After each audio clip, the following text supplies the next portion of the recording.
The following was a live study session recorded and shared to help anyone who is studying for the Salesforce admin certification. This was just 1 out of 10 recorded sessions, so make sure to check out the playlist, which I will link in the description. The structure of these videos follow the modules and lessons from my Salesforce admin course, which I often reference in these study sessions. But these sessions should still be helpful regardless of whether you are taking that course or not. If you do want to check out my course, follow the link in the description and submit your email, and I will email you a discount code to the Comprehensive Salesforce Admin Certification Prep course.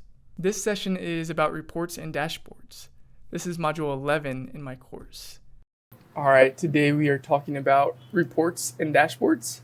So I will share my screen. We will look at a couple of these slides together. This is all about analytics, right? So when we think about reports and dashboards, we're thinking about how we can view the data from Salesforce in some sort of summarized or grouped way, right? So we are wanting to get, a lot of times we're trying to get a question answered, or we're just trying to dig into the data a little bit more to understand what questions we should be asking, right? So either way we're trying to get summary information or look for specific pieces of data in our vast array of records in Salesforce, right? So we'll talk about report formats, custom report types, dashboards, and then folders and sharing when it comes to both reports and dashboards. When we think about report formats, there are a few different styles of reports that can be created. And as I said in the course, it's not something that you select when you're creating a report. You don't say, I want this format or that format. It's really, as you're building the report, you're basically building one format or the other, based upon what you're grouping by, or if you're grouping by any sort of field. One reason it's important to know these report formats, well, first of all, for the exam, but also because they will surface different types of information for you, whether that's summarized information or not, and they determine what sort of dashboard you could run from the report as well. So there are certain formats that allow you to visualize the data in a dashboard in a certain way, and some reports won't give you that ability. So before we dive in any further, Francis, I'll go to you first today. Do you remember any of the report formats, the names of those different types of formats? The name of a different type of format report, I can say tabular report. Yep.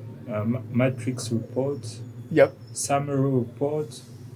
Perfect. And but I think those are the main three. Yeah, the fourth one would be a joined report. A joined, yeah. Yep. Okay, joined. Yep. Perfect. Awesome. So when we think about these different report formats, I primarily will see those first three that Francis just mentioned, the tabular, summary, and matrix. Matrix I see maybe the least often of those three. And then the joined report, some people see those as helpful. Sometimes I don't really like them. I don't really see them very often, but it might be good to know that it exists, where you can have these kind of two separate reports in the same screen. So when we think about these reports, we should know what types there are, and why we would want to use one over the other, and which ones would be supported visually. So as we go and look at a couple of these, let's see if I can pull a couple up here. Maybe really quick, Emil, could you describe the difference between a tabular and a summary report? I think tabular would be simply just, a report listing out certain like records of a certain object. So that's probably useful for someone who wants to dive deep into like certain queries, reports, maybe sales, whatever that is. While the metrics, I believe, would be, obviously there are different lines of business. For example, business owners would want to have more of a visual report rather than, an endless list of records, for example. Yeah. So this is what a matrix report looks like. I need to get back to summary in just a second. We'll edit this and create a summary report. But we can see it looks a lot smaller, right? We don't have all of the rows and records for a specific object. We're really seeing a summary from the horizontal perspective and the vertical perspective. When we look at the rows and the columns and where those converge, we're getting a summary of, okay, for the existing customer upgrade, this is a field, so type field. And in January, this is the amount of opportunities, the currency amount from all of the opportunities and the number of records in that matrix, right? So that's why it's called a matrix report, because it's creating this matrix of summarized information. And if we go back and don't group by columns, so I'll just remove that close month in the group by columns area and hit run again. Now we are going to get a summary report, right? So we're just grouping by rows instead and not by columns. So now we see all of these fields for each record, but it's grouped over on the left side by a specific field value. And as you were saying in the tabular, we're not really getting any summary. We're just seeing rows and rows of data, right? And this is helpful when just thinking of a couple use cases really quick. Maybe you need to export data into Excel for someone so that they can manipulate it in some way and find something, right? This would be a good type to be able to export. And we can do that when we run a report. We can click on this arrow and click export. And now we can export this data into Excel. I do believe that is a permission. I'd probably want to check back on that.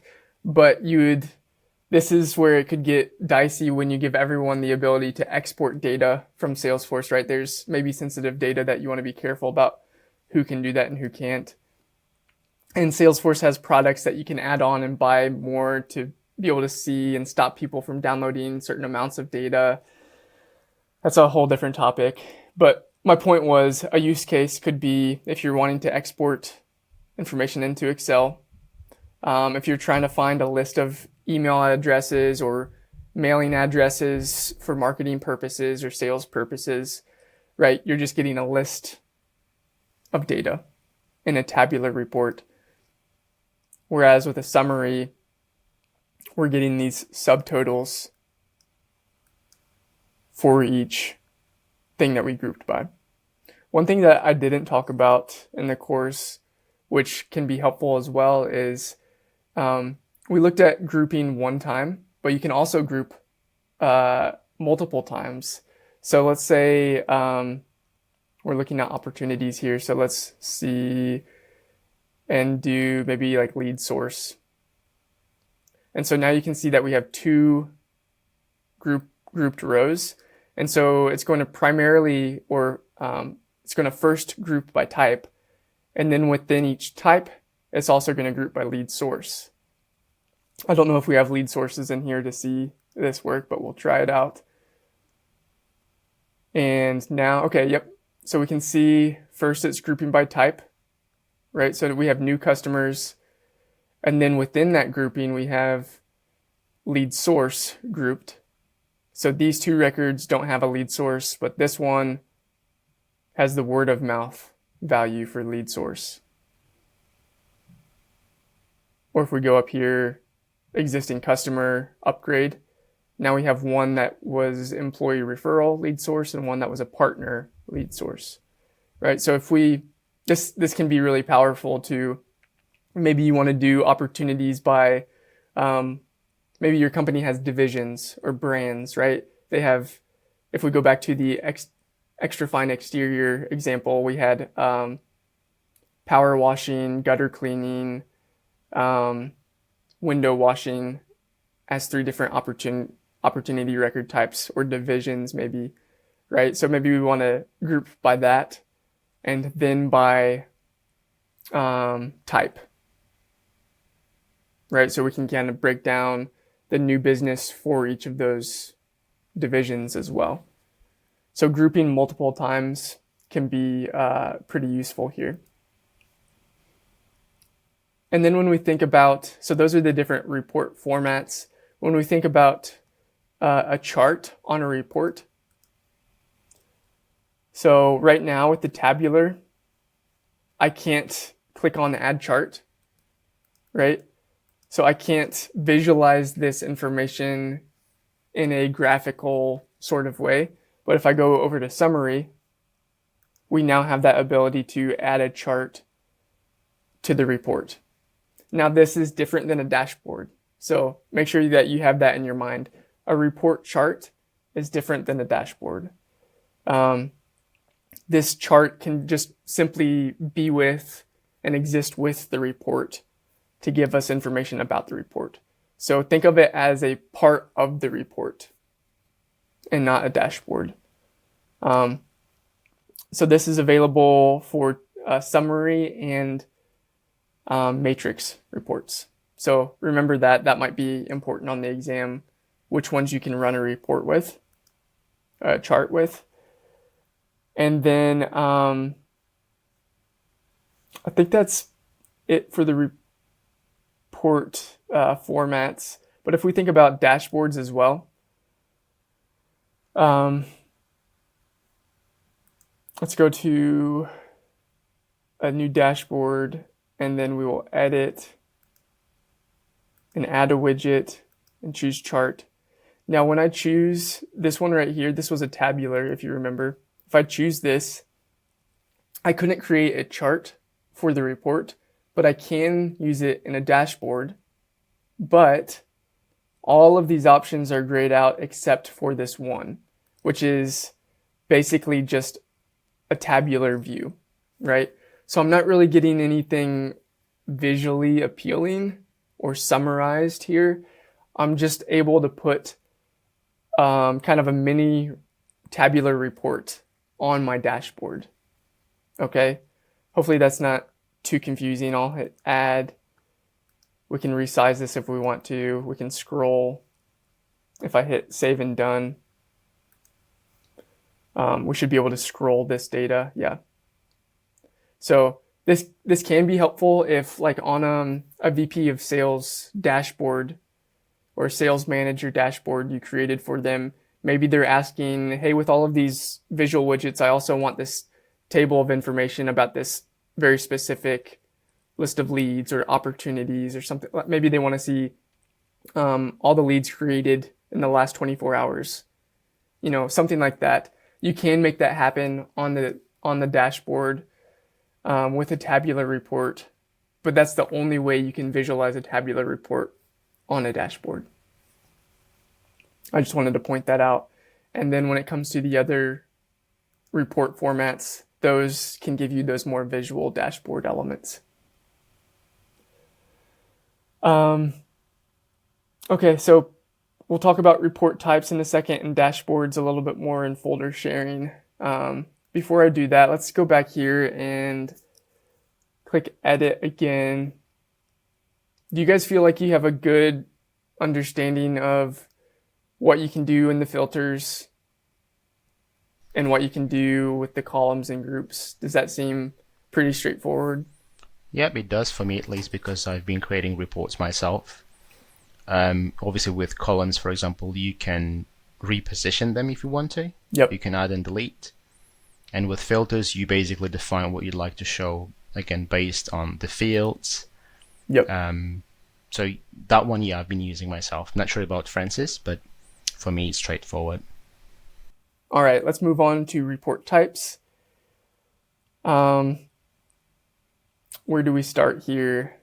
Maybe, Francis, can you quickly tell us what a report type is? Do you remember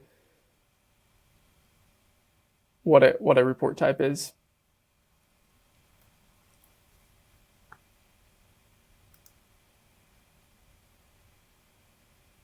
Yeah. No, you're right that I think um, you kind of hit part of it, which is it defines which object the report will be about, right? So you're kind of narrowing in on that.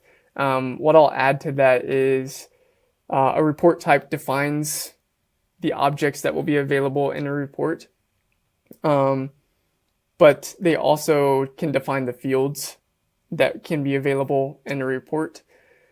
A report type could be a single object. It could be up to 4 objects that are related to one another. And a lot of report types are already available for us in Salesforce. So if we go to a report and click New Report, from here we have to choose a report type to be able to create a report. So all of these are report types. And they're basically the blueprint and the starting place for the report. They're the guardrails for what's available in the report that you're creating. So if I chose accounts with contact roles, I'm going to be limited to those objects in the report. Dashboards, these are fairly straightforward in my opinion. I talked about it in the course, right? You're getting this high level information. It's probably something that's numeric, right? You're just looking at a number or a quick chart comparison of different types of categories in the data, and we get these visual elements and charts.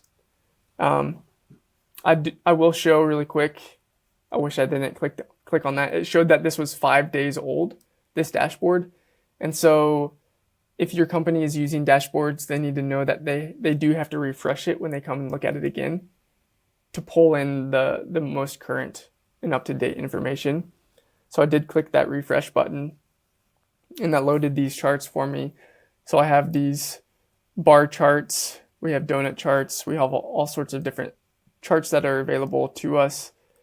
And when we go to create or add one, we have to choose the source report, right? Only one report we can choose per widget, and we have to choose one because that report is the fuel, is the data that will be pulled in to create that visual. So if I select that, now I'll see which display options I have. I can cycle through them, get a different idea of which one might be best here. Alternatively, if we've created a chart on the report, I can check this checkbox, and that's going to use the chart that I had edited on the report, if you guys remember back to that.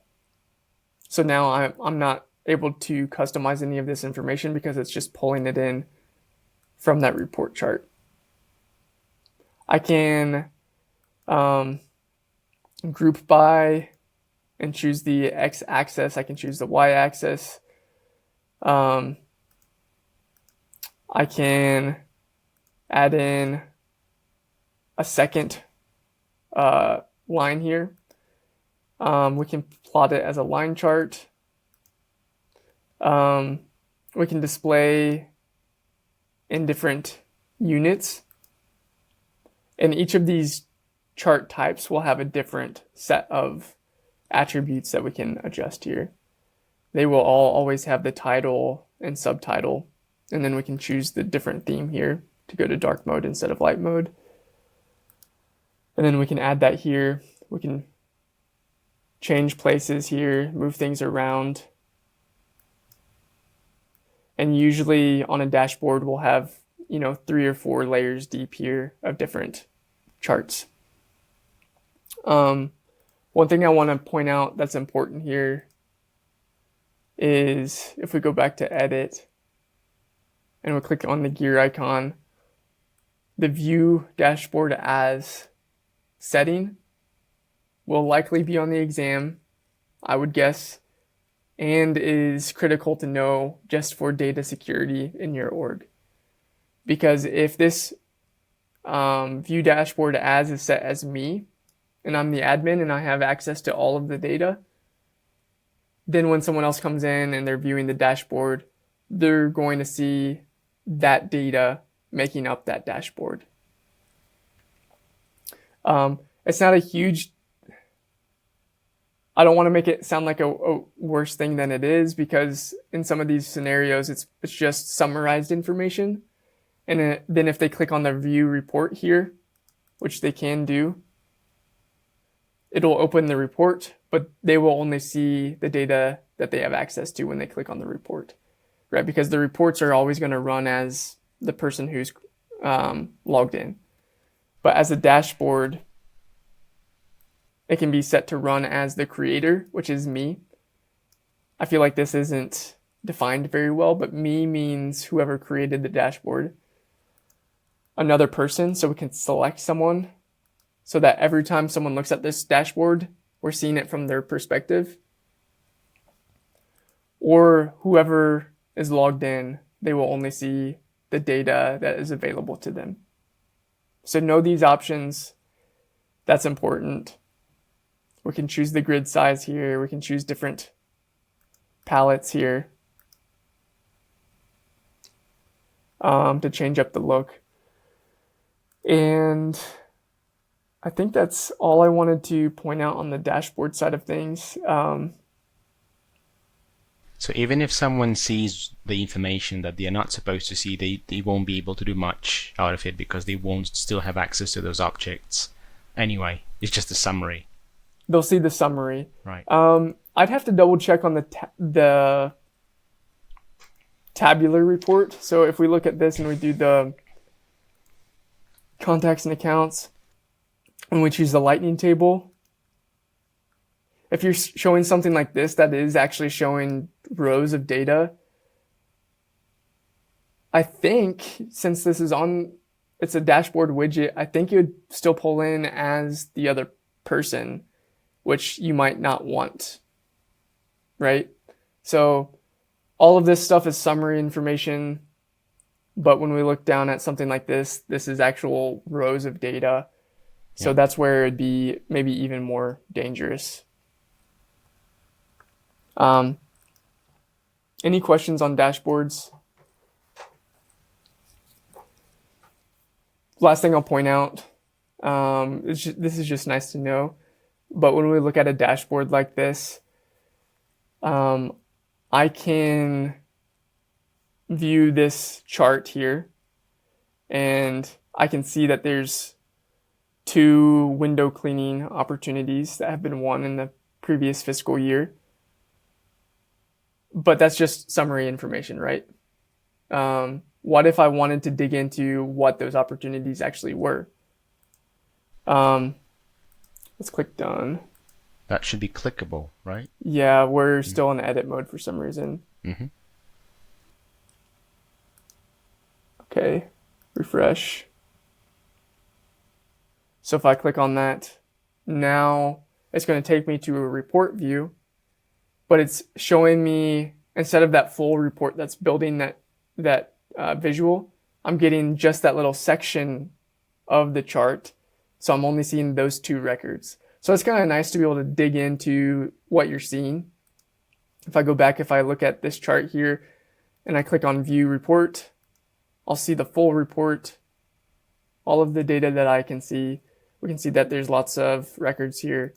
But then if I click on this little bar here, I see the data that's making up that bar, right? So that's a way that we can dig into those visuals and find out more information about what we're looking at. All right, last thing we'll do is talk about folders and sharing. So both reports and dashboards are saved inside of these folders in Salesforce. And if we go to reports and look at this, we'll see folder as a column. So we'll quickly be able to see where this is saved. I'm in my recent section. If I go to all reports, I should see every report in Salesforce, and then I can see the folder that they're saved to. So public reports should be visible to everyone who can see reports. So that's shared org-wide. Private reports are only available to me.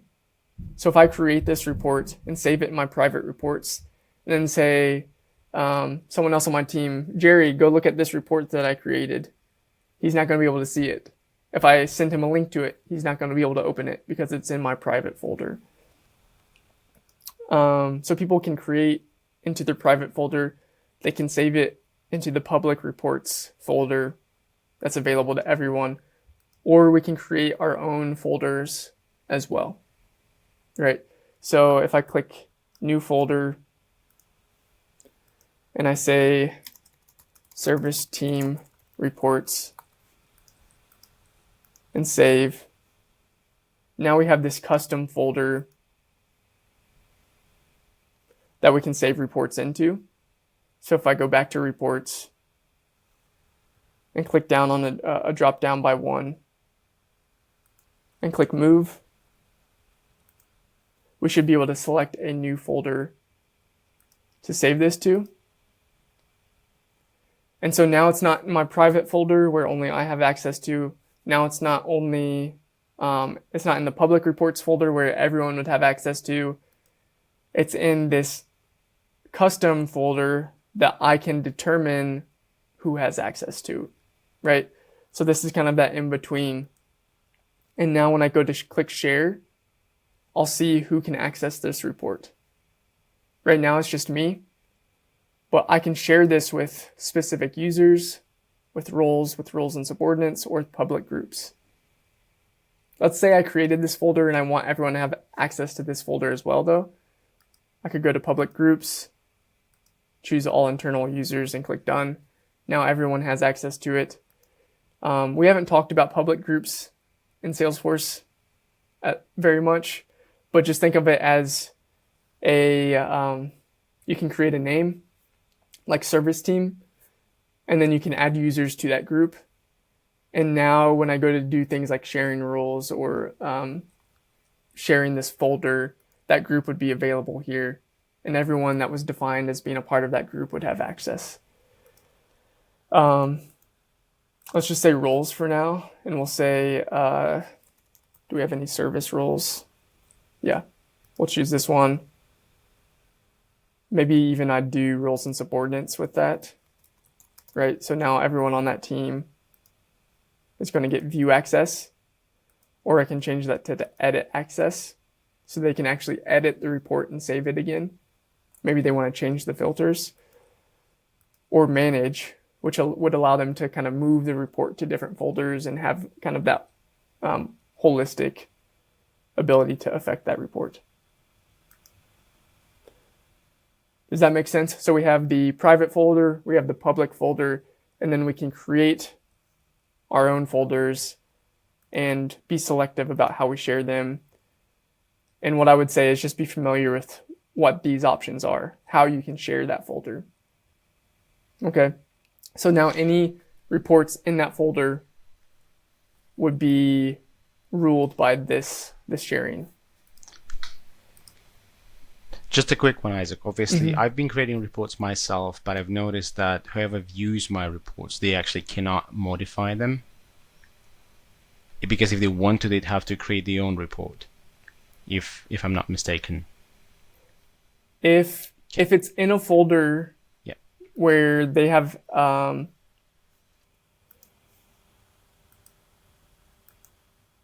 where that person, whether it's a user or a role or a group, if they have been given edit access, they should be able to edit the report.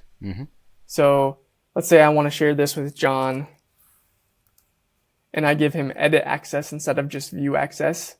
He will be able to edit the report. And then if we look at individual reports really quick, I was showing that we can move the folder, but I also wanted to point out that subscribe. Hopefully you got this in the course. Yep. But this is another thing that I think you should probably know for the exam. You can subscribe to reports, have it sent to you on some sort of schedule, and you can only do that with 5 reports. They'll show up in your email. All right, we'll call it a day there. If you have any questions, as always, just reach out to me about reports or dashboards. We'll talk about automation next, and we should only have maybe 1 or 2 more units after that, and then we'll kind of do a wrap up after that to make sure we have all of the information we need. But thank you guys. Hope you guys have a good weekend. I'll Thanks see you soon again, Isaac. Have a good Yep. one. Bye-bye. Cheers. Thanks for watching. Hopefully you got something out of this session. Make sure to check out the playlist for the next video in the series. If you want to check out my comprehensive course, click the link in the description. Make sure to subscribe for more Salesforce content to help you on your Salesforce journey. And please like the video because that helps me out. See you in the next one.